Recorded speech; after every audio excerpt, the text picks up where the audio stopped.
Good evening, everyone. I'd like to welcome everybody to the August 14th, 2019 meeting of the Ascension Parish Planning Commission. Let the record reflect that all commissioners, with the exception of Mr. Christie, Mr. Bishop, and Mr. Dumas is here. Mr. Chasson is here. He's in the restroom. Everybody, please stand for the Pledge of Allegiance.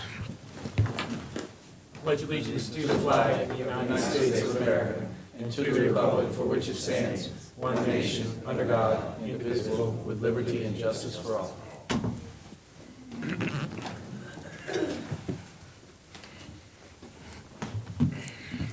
Can we get staff introductions, please? Stacy Black, Secretary for Planning Commission. Cody Martin, the attorney for the Planning Commission. Jerome Fournier, Director of Planning and Development.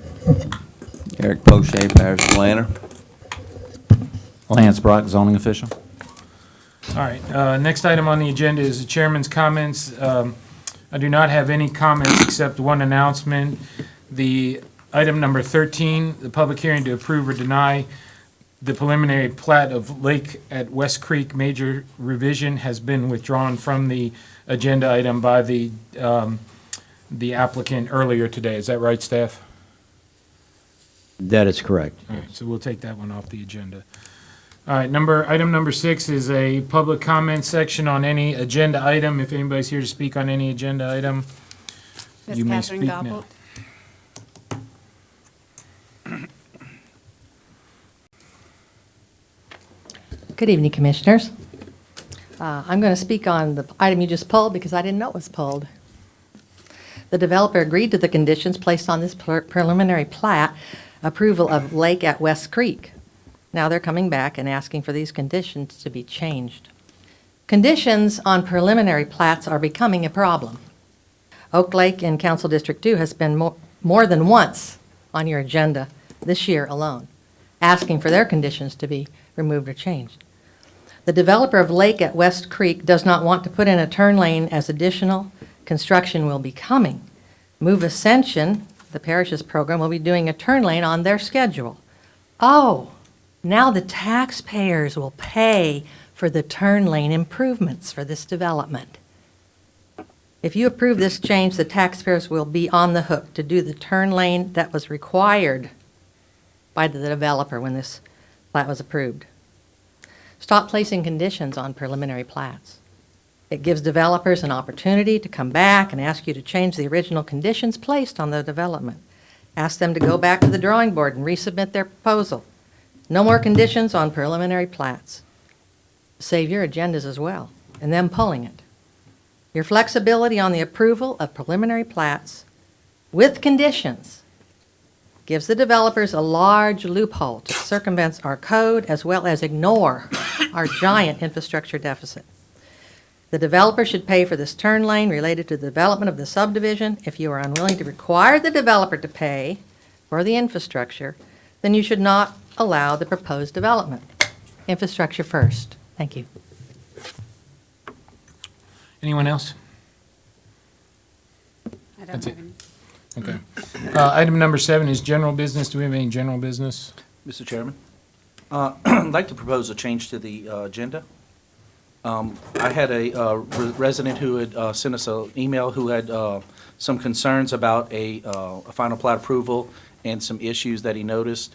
It is important enough to me that I think that we ought to at least let him talk. It's something that is kind of important. He's here tonight, and I'd like to see if we can at least amend the agenda to give him an opportunity to speak on this and make his concerns known. All right, we have a motion to amend the agenda to add the item, I think is by Mr. Ricky Compton. Do I have a second on that? Second. Motion by Mr. Schexnayder, second by Mr. Chasson. All in favor? Aye. Any in opposition? Hearing none, motion passes. We'll add that at the end of the agenda. That will actually become the new number 13 prior to adjournment. All right. Item number 8 is a staff report on the subdivision status as of August 2019. Good evening. Thank you, Mr. Chairman. You have in front of you in your packet the existing status of the subdivisions as they move through the approval process. As always, as noted, with any changes have an asterisk placed by them. If there are any questions, I'll be happy to answer them. Any questions? Moving on to item number 8-9 is the engineering staff report. Mr. Sherrill. There's no report this evening. All right, thank you. Item number 10 is the minutes, and I need a motion to approve or deny the minutes and written decisions of the July 10th, 2019 Planning Commission meeting. Motion by Mr. Schexnayder, second by Mr. Chasson. All in favor? Aye. Any in opposition? Hearing none. Item number 11 is the consent agenda. There's one item on the consent agenda. It's a final plat approval of Bell Savan subdivision Phase 2B by Quality Engineering Surveying LLC, Council District 8. Do I have a motion on the consent agenda? Motion by Mr. Furman, second by Mr. Schexnayder. All in favor? Aye. Any in opposition? Hearing none, motion passes. Item number 12 is the motion to approve or deny the following family partitions. Item number 12A is the Lorena Akins property lots 2A and 2B, Earls and Associates. Mr. Falgood? Yes, James Falco representing Earls and Associates and Roy Cobb, asking the commission for approval on the preliminary plat. Staff, any comments No, on that? the petition meets requirements of the family petition. All right, very good. We'll go ahead and open this for public hearing. Ms. Stacy, has anyone signed up to speak on this? No. All right, we will close the public hearing on this. Any questions, comments, and/or motion by the commissioners? Motion to approve. Second. Motion to approve by Mr. Schexnayder, second by Mr. Furman. All in favor? Aye. Any in opposition? Hearing none, motion passes. Item number 12B is the Camille Bourgeois Estate Property Lots 5A and 5B, Earls and Associates. Again, Mr. Falgood. Representing Mr. Ruff on the following family partition, asking the commission for approval. Staff? All the comments have been addressed on the map, and it does meet the requirements of the family petition. All right, very good. We'll go ahead and open a public hearing on this. Ms. Stacy, has anyone signed up to speak? Connie Bro. Ms. Bro? I actually represent two properties, Roseanne Meyer, which is 12085, and 12113, Roseanne Myers. And I just want to comment on this. Earls and Associates actually went on my property and put stobs and flags on my property without approval. I had no idea they were coming on my property. I don't have a problem with the approval of this petition, but I do have a serious concern about people coming on property without permission, and I want to make that known. Not sure what we can do about that, ma'am. That's more of a law enforcement issue. I would ask Mr. Falgood to Yeah. make sure you don't They go shouldn't on put any stabs on property. your property. Well, Should they on- are, on- they're no longer there. Okay. I can tell I'll- you thank they're no longer there. Anybody else signed up to speak on that? No. All right, we'll close the public hearing on this. Any questions, comments, and/or motion by the commission? Motion to Second. approve by Mr. Furman, second by Mr. Schexnayder. All in favor? Aye. Any in opposition? Hearing none. Item number 12C, the Henry Broussard property lots HB1A, HB1B, and HB1C. Mr. Falgood, Representing the Broussard family on the following petition, asking the commission for approval. staff. All comments have been addressed on the map, and the subdivision does meet the requirements of the family petition process. We'll open a public hearing on this. Ms. Stacy, has anyone signed up to speak? No.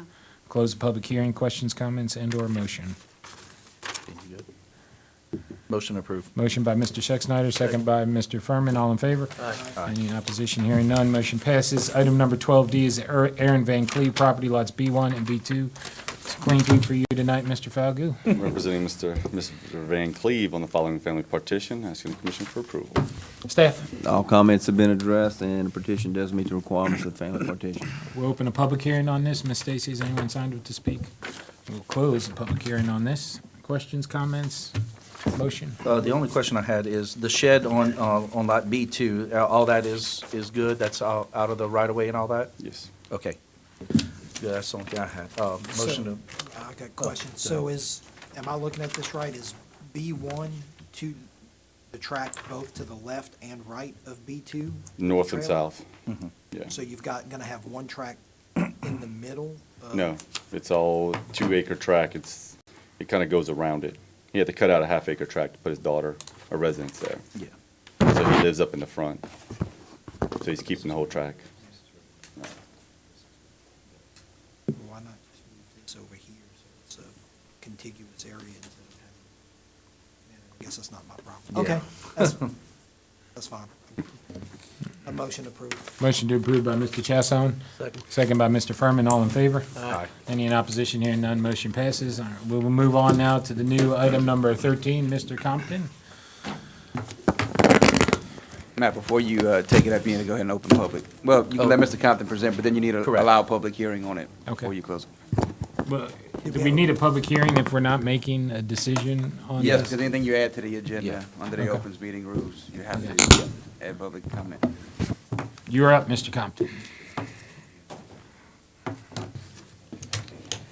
So before you start the clock, I want to say thank you for allowing me to speak. What this is about is something that I take personally only because I drafted the ordinance that I'm speaking to, and the fact that it's not being followed just bothers me. And so I wanted to bring it to your attention. In October of 2013, after many months of hard work, the Parish Council passed a new ordinance for major subdivision development. In exchange for a reduction in lot sizes, developers would now be required to provide sidewalks or trails to connect all homes to a newly required park in each subdivision. Also, with the newly required shade tree on every lot and required trees in each park, someday that walk to the park could be in the shade to a place to relax or play. At least that was the idea. I'm here tonight to talk about a subdivision that's literally a par 4 from my house. I drive by it every day, and I watched as the contractor began construction without any erosion protection. I took pictures as the contractor allowed silt and mud to free flow into our roadside ditch.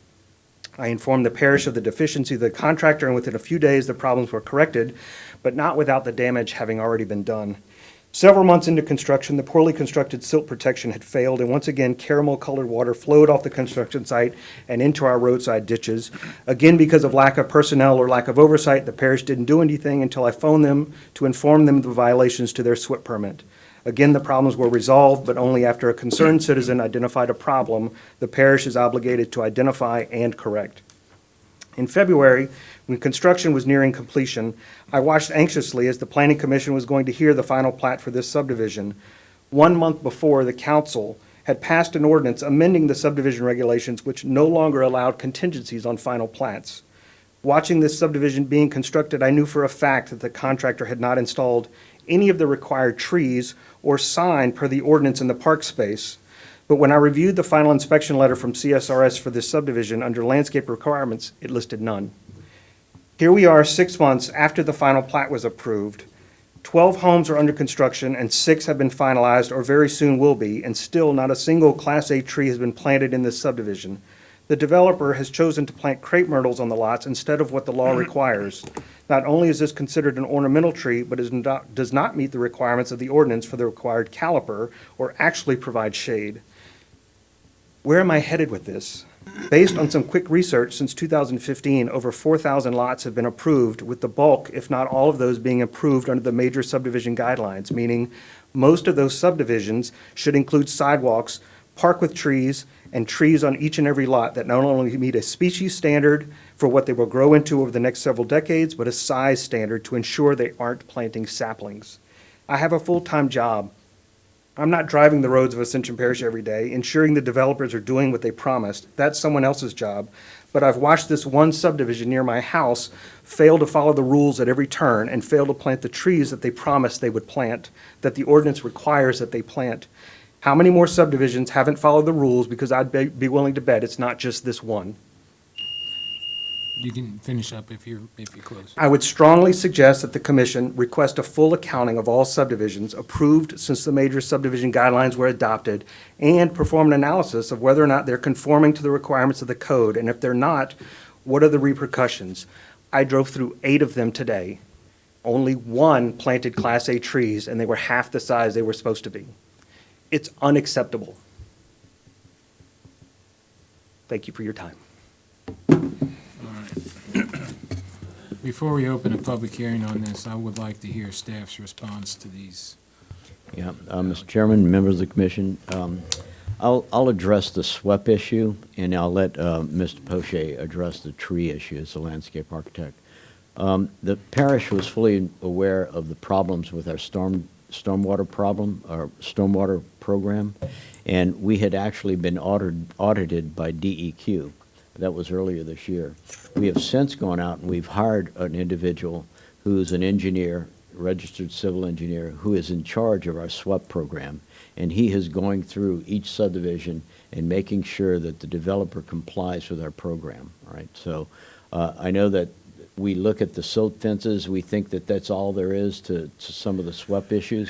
There's a lot more than that. It's putting hay bales out along storm drainage, and other things that prevent the milkiness that goes into the ditches, as Mr. Compton described. We're on top of that. We're not perfect. We're trying to comply with it. As the rainstorms come, we get on it as quickly as we can.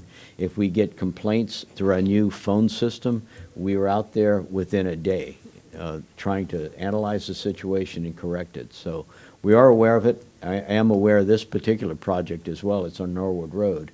And I was out there on several occasions during the construction of the site because one of the neighboring property owners was very concerned about flooding in her yard.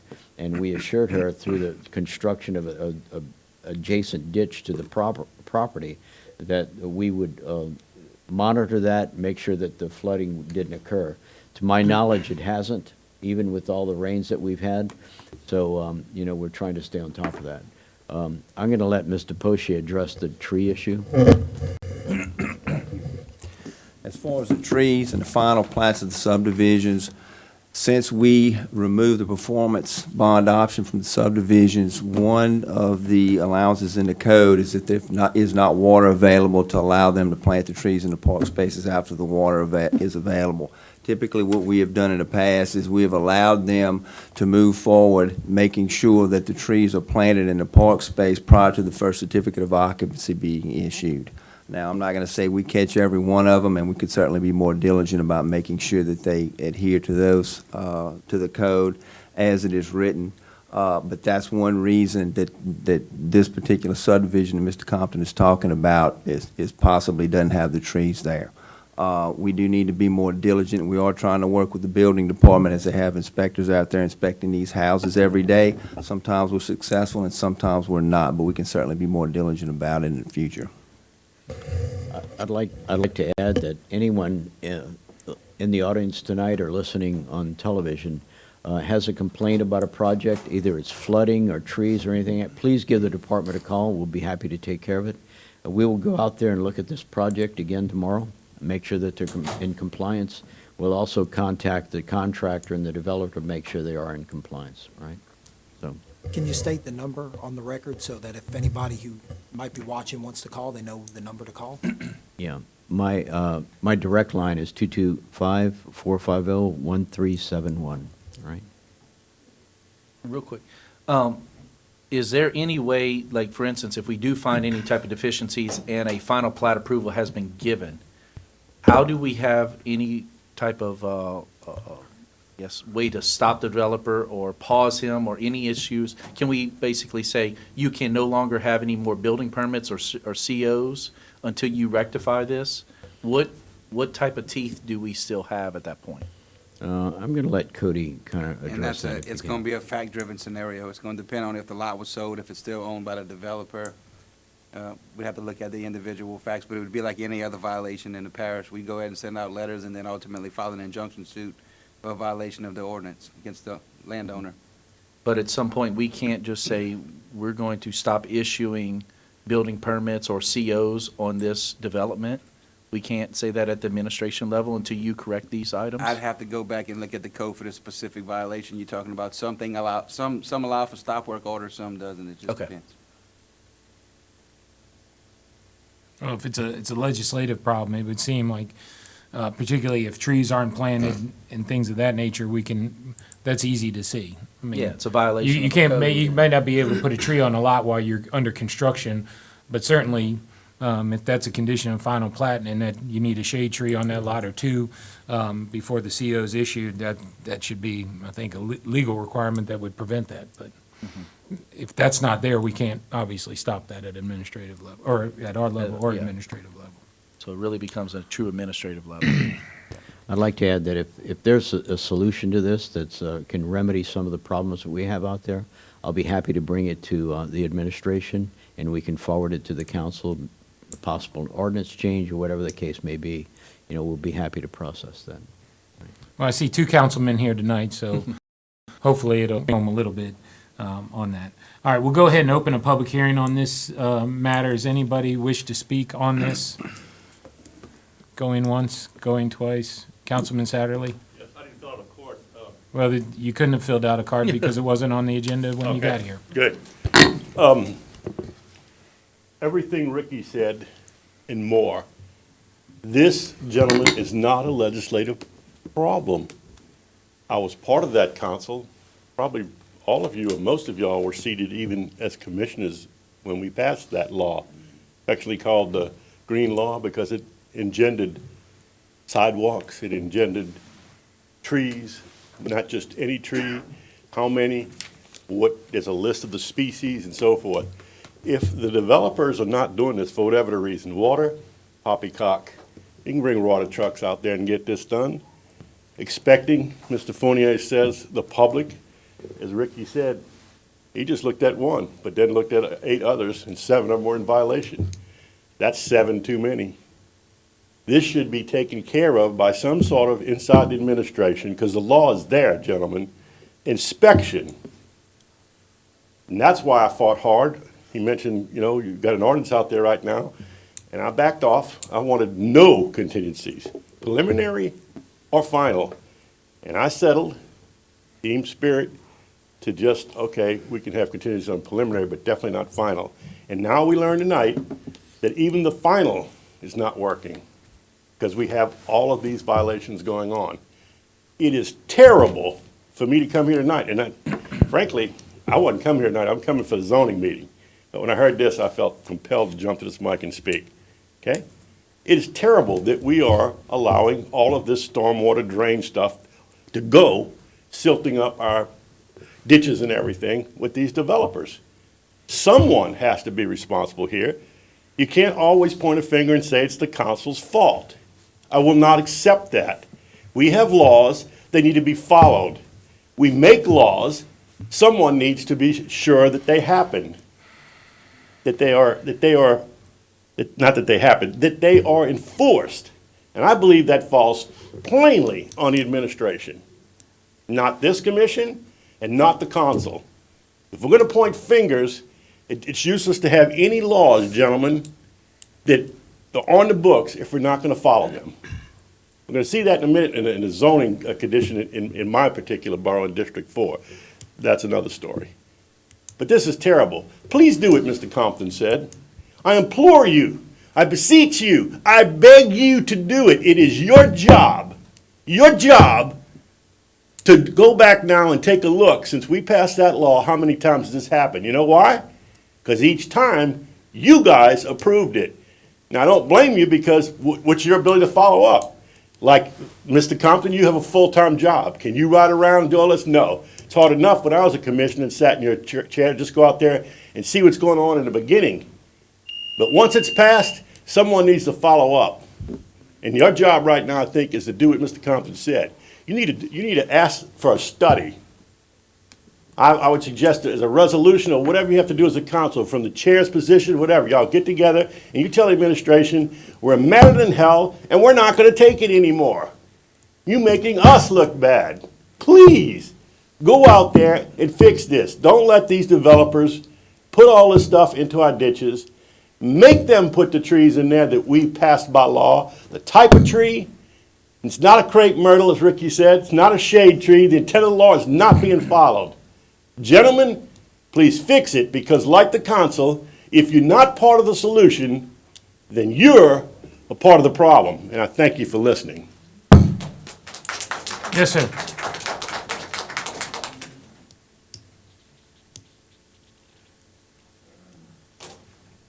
Thank you. My name is David Bernyard. I live out in the Galvez area. I live in the Galvez Oak subdivision. Our problem was a little more severe than planting the wrong trees or something like that. They built a subdivision in front of us, the Grove at Ascension, and we were told that 60% of their drain water would pass through our subdivision, through our drainage system. That would be fine. The other 40% would go out the other direction towards Henderson Bayou. In fact, when the subdivision was finished, 100% of their drain water comes through our subdivision. Engineering department has based calculations on how the subdivision was planned, which doesn't work well when we're getting 40% more water than we should have gotten. Now, this was an enforcement problem. Everything seemed to look okay on paper. It was planned to send 60% our way, 40% the other way. But in fact, when it was built, when it was finished, 100% it ended up our way. Somebody should have caught that. Unfortunately, I'm not really an engineer. It was months and months after they had finished that we realized the problem. It was when somebody in our subdivision applied for a culvert, and we looked at all the sizing calculations and realized that there was a big problem. This could have been stopped if it would have been inspected properly, way early on in the construction process, not for a citizen to find out months after the fact. Appreciate y'all's consideration. Anybody else like to be heard on this issue? All right, we'll go ahead and close the public hearing on this. Mr. Chairman, I do think that this is why I wanted to bring Mr. Compton up here, and he brought a lot of this stuff to our attention. This is, obviously, it is an enforcement issue. What we can do, the best thing that we can possibly do, and I think what we really should do is, Jerome, what we would like to possibly do is, could you potentially have something in addition to the engineering reports or the subdivision reports that say something along the lines of, these are issues that we have found with the subdivisions on code enforcement or anything. Could you give us some type of report on a monthly basis, or give us some information to where we can show that codes are being enforced, these are some of the violations, these are anything like that? Could we have something along those lines? I can work something up on that, and I'll coordinate with DPW, because the Department of Public Works is where the subdivision inspectors are housed, right?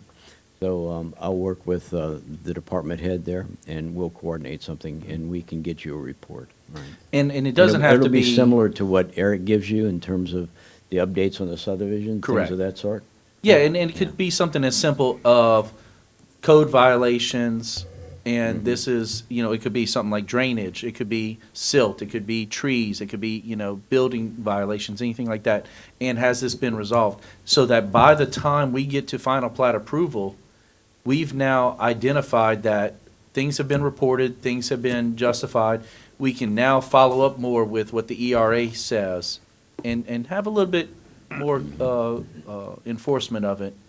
And if y'all need help on the enforcement agency, then we got a little bit more data, and we can start going more and getting y'all some more help. Right. We will So, do that. Thank you so much. Anybody else want to speak on this? I think that's a good idea. Obviously, we take the information that's given to us. I'm not an engineer, so I'm not going to sit there and question engineer studies. I rely on them being correct, and if they're incorrect, but certainly if trees are planted, if drainage isn't, stormwater drainage isn't being taken care of, that's easy to spot. That's easy stuff to get done. And whether it's the new person that's been hired, or whether the administration has to hire somebody else, if the laws are on the book that a certificate of occupancy can be withheld until that lot is, or that subdivision is where it should be, then I think that should be withheld, and we should use every power that is available under the law. My statement on the legislative issue was a statement by Cody that he wasn't sure if the ordinance allowed the withholding of a CO until those issues are met. And if it does, then it should be enforced to the letter of the law. Matt, what it actually says is the parish has the ability to seek injunctive relief in a court of competent jurisdiction, which allows that to happen. But you still have to file a lawsuit and get a judge to order it. You can't just arbitrarily withhold CO.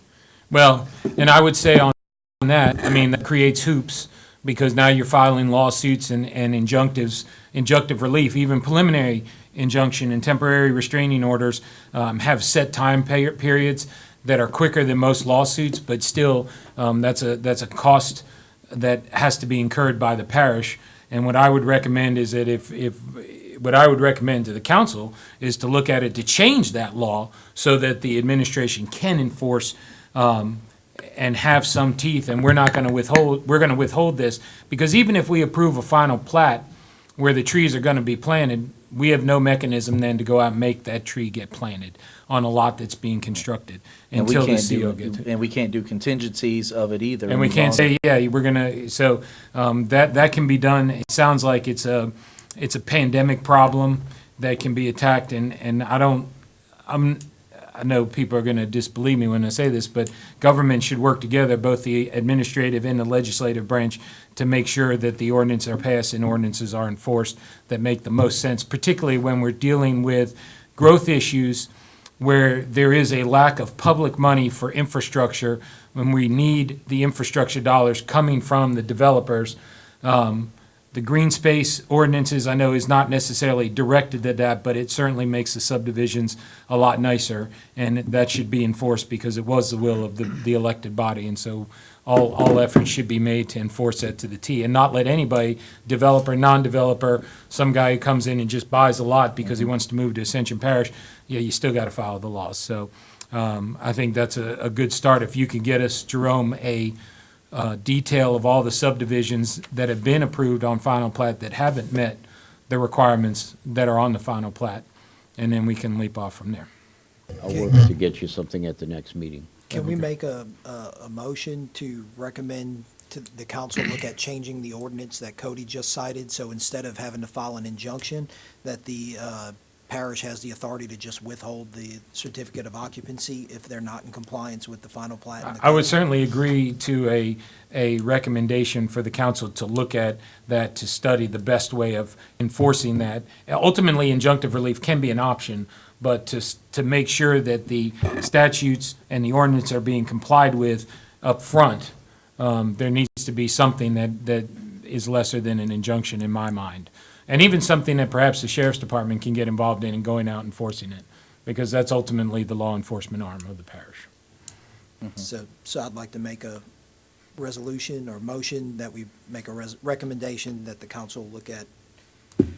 What ordinance is it, Cody? Since you had it pulled up. 17-4094. 17-4094, to determine if there are any other options that can be added to the code for enforcement and/or compliance with that, or amendments that can be made to that ordinance to require enforcement or compliance with the Unified Land Development Code, other than or in addition to injunctive relief. That could be done quicker, cheaper, easier before having to go to court with an injunction. And look, you also do have an option here to assess a civil fine, but it has to be done by a court of competent jurisdiction also. Right. So both avenues require you to file a lawsuit. Yeah, and perhaps there can be a fine schedule that's arranged that if you don't comply with, and I don't know how that would be, I think that's worthwhile too, is that the developer, ultimately the developer who develops the land, even if he sells off all the lots for development, the initial developer be fined in addition to withholding a CO. So it puts not only a burden on the person who owns the property, but the developer who developed and sold those lots. I would like to see a fine schedule. I think that might be an easy way to solve it. And that's what I want that, Mr. Fournier, do we have any type of method, or have we been assessing fines on anything like that, any type of these violations? We have a process to go through, and this is with really code enforcement issues, junk cars, yards, dilapidated buildings on things of this sort, where we do file an injunctive relief. Mr. Martin, Cody Martin's been helping us with that from a legal perspective. We have gone to court on a couple of property owners, to make sure that they clean up their property. I'm not aware of anything that's been held against a developer, per se, for that. Typically, what happens is that we get complaints. I will contact the engineer of record and the contractor. We'll let them know that we have seen a violation on their property. This isn't trees necessarily, but these are things like storm drainage issues and stuff like this. And within, 2 to 3, 4 days, they have corrected the issue, right? They understand it. They have been working with us on this, and so on other cases, If they haven't, we haven't filed, we have a series of processes that we go through in order to get their final plat on the agenda. If they haven't gone through that, we will not schedule it on the agenda until they've corrected those issues, right? But So those are obviously- some of the relief that we have available to us and to prevent them from getting a final plat. Now, once the final plat has been filed, we're left where we are right now with Ms. We're done with the Mr. public Cody comments. has I said. have a quick question. We're done with the pub, because we're going to move on from this in just a second. I would say on that, the culprits here are the developers. And it's a little bit, it can be unfair to put it on a landowner who comes in and buys from a developer. And so we need to, if it's a fine on the developer, once he sells the property, the CO may not matter to him. But if he's being held financially accountable, he'll take that, Right. or she will take that into account. But if And the I'll give you an administration's doing example the of a enforcement couple- on the front end, then. Shouldn't have to. Then you shouldn't have to. I mean, But there are at the end some of the day, things, there are some things that are going to require approval. Like I said, a lot, you don't want to put the tree on before you clear the lot to build a house. Yeah. So you're going to need some good faith on that, and we need to hold anybody applicable to that standard of good Mr. faith. Chairman, I might add that we do have a number of subdivisions in the parish where we've had a developer put together the subdivision. They've created the lots, they put all the infrastructure. They sell the final lots to a merchant builder who builds the homes. So we're dealing with two different entities. We have been working with the building department, especially as it relates to the SWEP program, to get the stormwater in place for the home builders. And these would be the people who purchase that lot or building a home on it. So we're getting them in compliance with the SWEP program as well. All right, so we're working with the building department on that.